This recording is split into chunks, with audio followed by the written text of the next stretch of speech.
సికింద్రాబాద్ లోని ప్రముఖ hotel ఆల్పాలో bomb ఉందని గుర్తు తెలియని వ్యక్తి పోలీసులకు ఫోన్ చేసి బెదిరించాడు. శనివారం రాత్రి 10:45 ప్రాంతంలో ఈ ఫోన్ కాల్ వచ్చింది. ఈ ఫోన్ కాల్ తో అప్రమత్తమైన పోలీసులు వెంటనే ఆల్పా హోటల్ కు చేరుకున్నారు. కస్టమర్లను సిబ్బందిని బయటకు పంపిణీ తనిఖీలు చేపట్టారు. బాంబు స్క్వాడ్ ను పిలిపించి దాదాపు 2 గంటల పాటు క్షుణ్ణంగా శోధించారు. అయితే ఈ తనిఖీలలో అనుమానాస్పద వస్తువులను ఏవి కనిపించలేదని పోలీసులు చెప్పారు.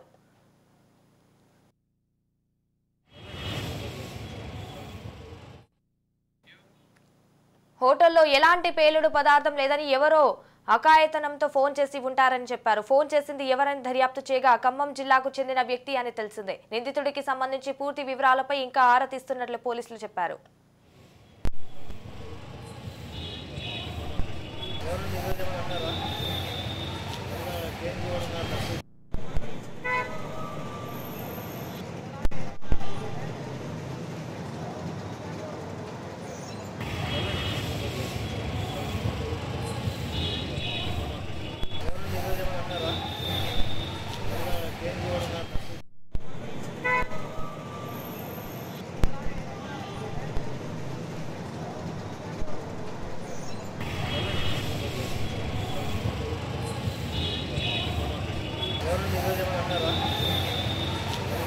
ఎవరు